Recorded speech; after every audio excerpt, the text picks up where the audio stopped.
എവിടെയായിരുന്നു മണിച്ചേട്ടാ? പുഴയിൽ മീൻ പിടിക്കാൻ പോയതാ? കണ്ട ഈ മീനിന്റെ പേരെന്താണെന്നറിയാമോ?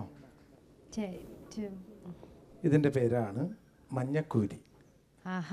ഏറ്റവും നല്ല പ്രോട്ടീൻ ഉള്ള മീനാണ്. ഇവിടുന്ന് പിടിച്ചല്ലേ? ചാലക്കുടി പുഴയെന്ന്. അടിപൊളി. അതല്ലേ ഞാൻ ആ പാട്ടുകളൊക്കെ ഞാൻ പാടിയത്. ഒന്ന് എനിക്കിപ്പോ ചോദിക്കാൻ വന്നതേ ഉള്ളൂ. എന്താണ്? ആ ചാലക്കുടി ചന്തയ്ക്ക് ഒന്ന് പാടിക്കേ. കൂടെ പിടിച്ചു നിന്ന് പാടുമ്പോ അതിനൊരു രസല്ലേ? അന്ന് ഈ മീനൊന്ന് പിടിക്കോ? പിന്നെന്നാ? അപ്പൊ ഒരു മീൻകാരി പെണ്ണാവില്ലേ? അതന്നെ. അപ്പൊ ഞാൻ പാടാം. പഠിക്കും. ചാലക്കുടി ചന്തയ്ക്ക് പോകുമ്പോൾ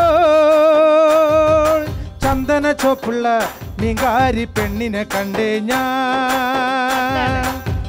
ചാലക്കുടി ചന്തയ്ക്ക് പോകുമ്പോൾ ചന്ദന ചോപ്പുള്ള മീൻകാരി പെണ്ണിനെ കണ്ടേ ഞാൻ. ഇനി പാടണല്ലേ ഞാൻ.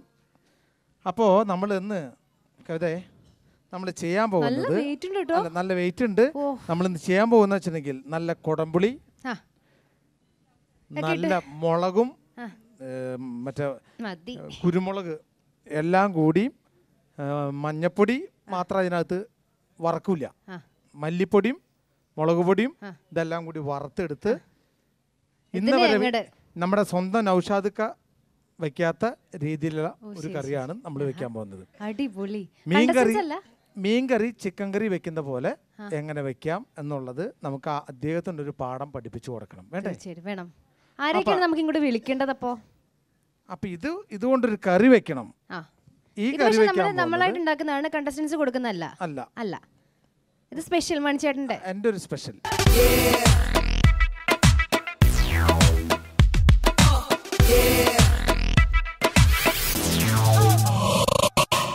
ഇന്ന് നിങ്ങൾക്ക് വേണ്ടി ഞാനൊരു കറി വെക്കാൻ പോവാണ്. ഞാൻ അതിന് മുമ്പ് അങ്ങോട്ട് ചാടട്ടെ. നല്ല പുക ആണോ? സാരില്ല. അപ്പം നമ്മൾ ആദ്യം ചെയ്യാൻ പോകുന്നതെന്ന് വെച്ചാൽ നമ്മൾ മല്ലിപ്പൊടി നമ്മളിതിനകത്ത് ചട്ടം കൊണ്ട് വായോ. പിന്നെ നമ്മൾ മുളക് പൊടി, നമ്മൾ സാധാരണ ചിക്കൻ കറി വെക്കുന്ന പോലെയാണ് ഈ കറി വെക്കുന്നത്. ഇതിനെപ്പറ്റി നൗഷാദ് എന്നെ കുറ്റം പറയാനേ പാടേയില്ല. കാരണം എൻ്റെ കുറ്റമല്ല. മോനെ കുറച്ച് വെളിച്ചെണ്ണ എന്നോട് ഒന്നും തോന്നരുതേ. ഇതെല്ലാം കൈകാര്യം ചെയ്യുന്ന ആരാ? എല്ലാം അറിയുന്നവൻ ജഗൻ അല്ലേ? എനിക്കറിയില്ലെന്നോ? ജഗു. അതിൽ പച്ചമുളക് ഇട്ടു, അതിൻ്റെ കൂടെ നമ്മൾ സവോള ഇട്ടു, അതിൻ്റെ കൂടെ നമ്മൾ ഇഞ്ചിയും ചെറിയ ഉള്ളി ഇട്ടു. മീനൊക്കെ എവിടെ? ഇനി വേണ്ടത് പുളി. വാ ആര്യ ഒന്നേ പിടിച്ച് ആ പുളി എടുത്തിട്ടെ കാണട്ടെ. എണ്ണ ഇടണോ? വേഗട്ടോ, സമയം കളയണ്ട. വേഗട്ടോ. എന്നിട്ട് ലാസ്റ്റ് കുറച്ച് വെള്ളം കൂടി, ആ പുളിയുടെ വെള്ളം കുറച്ചും കൂടി അതിലേ ഒഴിക്കണേ. കാരണം അതിനകത്ത് മണ്ണിൻ്റെ ഒരു ഇതുണ്ടാവും. ഒരല്പം വെള്ളം മാത്രം, കുറച്ചും കൂടി വെച്ചോ. കുറച്ചും കൂടി മതി. ഓക്കെ. മീനെവിടെ? മീൻ ആരിടാ? അത് ഇക്ക തന്നെ ഇടാൻ തീരുമാനിച്ചല്ലേ? അങ്ങനെ ഒന്ന് വീട്ടിലിക്ക. ഇത് ചാലക്കുടി പുഴയിലെ മീനാ.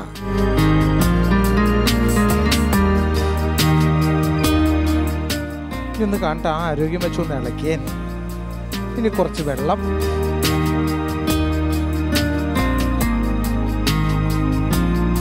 പിന്നെ അത് കൂടാതെ കണ്ട് ഉപ്പ് കുറച്ചിടുക.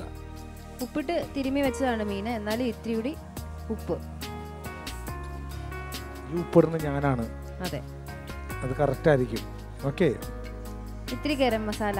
ഇത്തിരി അല്ല, ഒത്തിരി. ഒന്നുമില്ല, ഇത്തിരിയൊന്നും ഉണ്ടാവില്ല. അതൊക്കെ പക്കായിരിക്കും. കുറച്ചും കൂടി വെള്ളം ഒഴിക്കണക്ക. വേണം വെള്ളം. റെഡി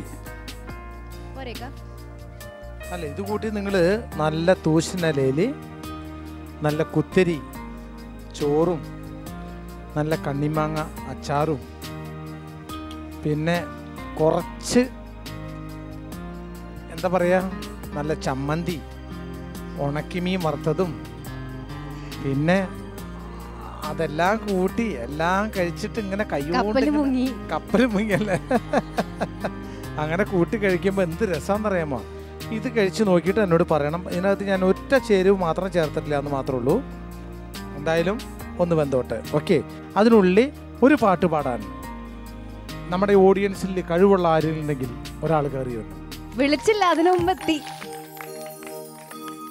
നാട്ടുകാരനാണ്. അല്ല, പേരെന്താ? രാജു. എനിക്കറിയാത്ത ആളാ. അറിയാത്ത ആളാണ്. അതെ, പേര് രാജു. ഏത് പാട്ട് പാടാൻ പോണേ? കാവങ്ങാട്ട് അമ്പലത്തിൽ. ഞാൻ പാടിയ പാട്ടല്ലേ, ഒന്ന് പാടാവോ? ഓക്കെ, പാടി നോക്കാം. വിനയമുള്ള ചേട്ടനാ.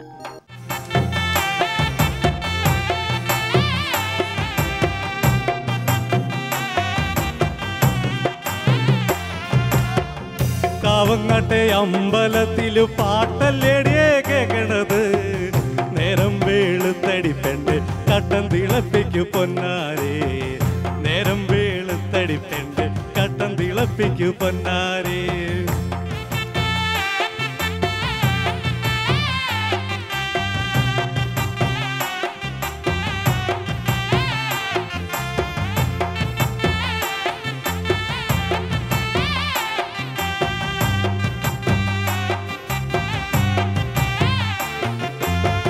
നല്ലതു കിട്ടിയാൽ പിന്നെ പുഴുങ്ങിയുണക്കാലോ. പുഴുങ്ങിയുണങ്ങിയാലോ പിന്നെ നല്ലതു കുത്താലോ. നല്ലതു കുത്തിയാലോ നല്ലരി കിട്ടുമല്ലോ. നല്ലരി വച്ചാലോ പിന്നെ നല്ല ചോറുണ്ടാലോ. നല്ല ചോറ് ഉണ്ടിട്ട് ഉണ്ണികൾ തുള്ളിക്കളിക്കുമ്പോ എന്നും നമ്മുടെ ഉള്ളിൽ സന്തോഷമല്ലേടി. നല്ല ചോറ് ഉണ്ടിട്ട് ഉണ്ണികൾ തുള്ളിക്കളിക്കുമ്പോ എന്നും നമ്മുടെ ഉള്ളിൽ സന്തോഷമല്ലേടി. കാവങ്ങാട്ടെ അമ്പലത്തിൽ പാട്ടല്ലേടേ കേക്കണത്. നേരം വെളുത്തടി പെണ്ണെ കട്ടൻ തിളപ്പിക്കു പൊന്നാരേ. നേരം വെളുത്തടി പെണ്ണെ കട്ടൻ തിളപ്പിക്കു പൊന്നാരേ. കാവങ്ങാട്ടെ അമ്പലത്തിൽ പാട്ടല്ലേടേ കേക്കണത്.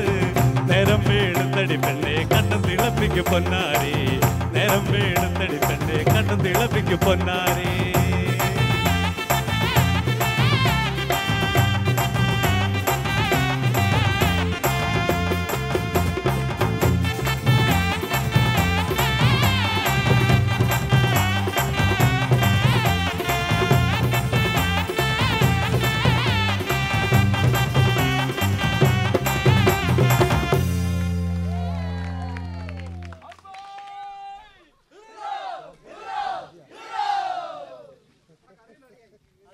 അപ്പം നമ്മുടെ പാട്ടും അതുപോലെ തന്നെ കറിയും റെഡിയായി. ഇതിൻ്റെ മണം വരണ്ടോ എന്ന് ചോദിച്ചാൽ വരുന്നുണ്ടോ? അപ്പം എന്തായാലും കറി റെഡിയായി.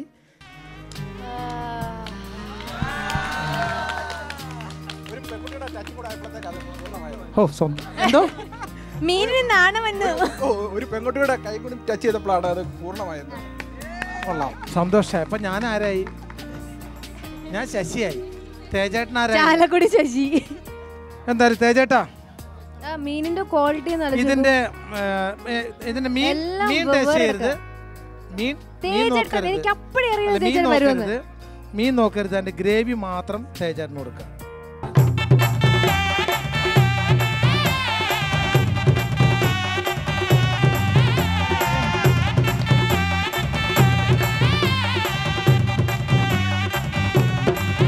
നമസ്കാരം. കോഴിക്കോട്ടുകാർക്ക് മീൻകറി തന്നെ വളരെ പ്രിയപ്പെട്ടാണ്. ഇടിവെട്ട് മീൻകറിയാണ് ഞാൻ പറയാൻ പോയത്. കോഴിക്കോട്ടുകാർക്ക് ഒരു അഹങ്കാരമുണ്ട്, പാചകത്തിന്റെ ഉസ്താദാണ് അവരാണെന്ന്. അത് തിരുത്തി കൊടുത്തപ്പോ അല്ല, അതുകൊണ്ടല്ല. ഞാൻ ശരിക്കും നമ്മളൊരു ചാനലിൽ പറയേണ്ട കാര്യമല്ല.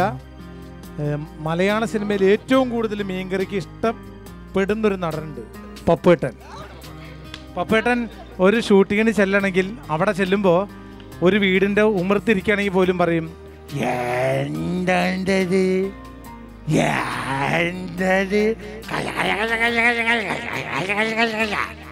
പക്ഷെ എന്നാലും ആളൊരു വീടിൻ്റെ പുറത്ത് ഇരിക്കുകയാണെങ്കിൽ പോലും പറയും മണി എന്നെ ഭയങ്കര ഇഷ്ടമാണ്, ഇന്ന് മീൻകറി കഴിക്കാൻ ഭയങ്കര ആഗ്രഹം ഉണ്ടറാ. ഞാൻ പറഞ്ഞു ചേട്ടാ പേടിക്കണ്ട, നമുക്ക് എന്തെങ്കിലും ശരിയാക്കാം. പക്ഷെ എന്തായാലും പപ്പേട്ടൻ തൊട്ടപ്പുറത്ത് വീട്ടിൽ മീൻകറിയുടെ മണം വരണമെങ്കിൽ അവിടെ പോയിട്ട് കൃത്യമായിട്ട് ആ മീൻകറി വാങ്ങിച്ച് കഴിച്ച് പോകുന്ന ഒരാളാണ്. കോഴിക്കോട്ടുകാരെന്ന് പറഞ്ഞാൽ അത്രയും സ്നേഹത്തിൻ്റെ ഉടമകളാണ്, നന്മകളാണ്. അതൊരിക്കലും പറയാതിരിക്കാൻ കഴിയില്ല. കാരണം എനിക്കത് പറയേണ്ട ഒരു കാര്യമുണ്ട് ചേട്ടാ. ഞാൻ അഭിനയിച്ചൊരു പടമുണ്ട്, അതായത് മൈ ഡിയർ കരടി. ആ പടത്തിൽ അഭിനയിക്കാൻ വേണ്ടി ഞാൻ ട്രിവാൻഡ്രത്ത് ഞാൻ പോയപ്പോൾ എൻ്റെ അടുത്ത് എൻ്റെ കൂടെ പാവം പപ്പേട്ടൻ വന്നിട്ട് ട്രിവാൻഡ്രം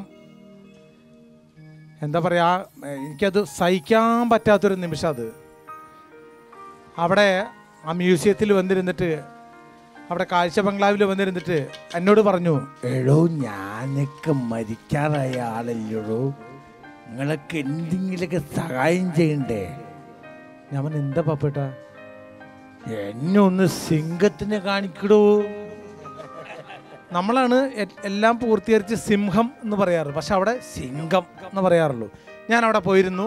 അവിടെ ഇരുന്നപ്പോൾ അവിടുത്തെ ആ മ്യൂസിയത്തിൽ 1 കിലോ ബീഫ് ഇട്ടിട്ട് അതിൻ്റെ പുറത്ത് മണ്ണെണ്ണ ഒഴിച്ചിട്ടാണ് ഈ സിംഹത്തിന് കൊടുക്കുന്നത്. കാരണം കഴിക്കില്ല, കാരണം നമ്മൾ ഒരുപാട് ഫുഡ് കൊടുക്കുന്നുണ്ടെന്ന് അറിയിക്കാൻ വേണ്ടിയിട്ടാണ് ഇവരെല്ലാം ചെയ്തുകൊണ്ടിരിക്കുന്നത്. അപ്പോൾ ഈ സിംഹം വെറുതെ നോക്കി അറിയും,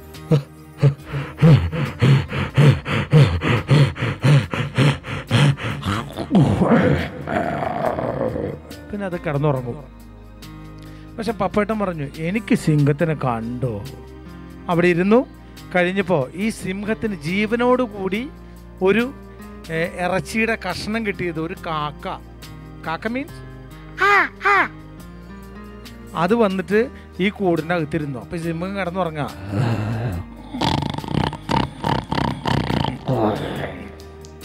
ഇത് ഞാൻ കാണിച്ചു തരാം. ഈ സിംഹം ഈ കാക്കാനെ പിടിച്ച പിടിയുണ്ട്. നമ്മൾ അന്ന് ഷോയിൽ കാണിച്ചായിരുന്നു. പക്ഷെ എന്നാലും ഈ കൈ കൊണ്ട് ഒരൊറ്റ പിടിയാണ്. ഈ പിടി കിട്ടിയിട്ട് ഈ കാക്ക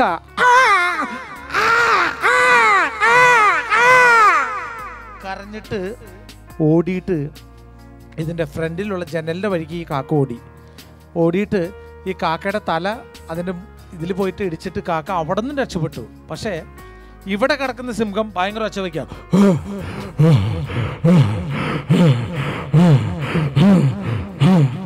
അപ്പുറം കിടക്കുന്ന സിംഹം പറയുന്നുണ്ട്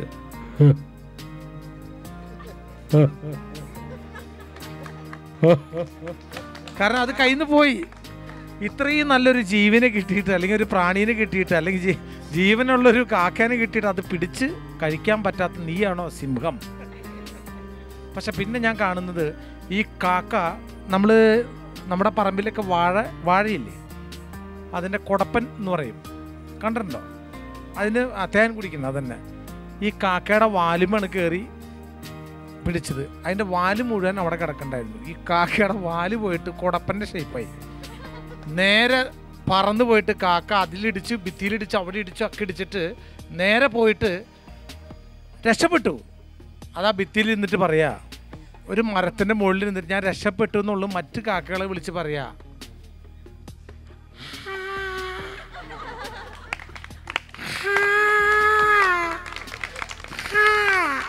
അതായത് ഞാൻ രക്ഷപ്പെട്ടു എന്നുള്ളതാണ് പറയണത്. പക്ഷെ മനുഷ്യൻ്റെ കാര്യവും അങ്ങനെയൊക്കെ തന്നെയാണ്. എല്ലാ കാര്യത്തിലും അങ്ങനെ ഇടാം. എന്തായാലും പപ്പുവേട്ടനെ നിങ്ങളെ കോഴിക്കോട്ടുകാരെ ഒരിക്കലും മറക്കാൻ പറ്റൂല. അത്രയും സ്നേഹമുള്ള നാടാണ്. എന്തായാലും അങ്ങനെ ഒരു അവസരം ഒരുക്കി എന്നതിൽ ഒരുപാട് നന്ദിയുണ്ട്. താങ്ക് യു ചേട്ടാ, താങ്ക് യു വെരി മച്ച്. നന്ദി. നല്ല മീൻകറി. Okay thank you very much.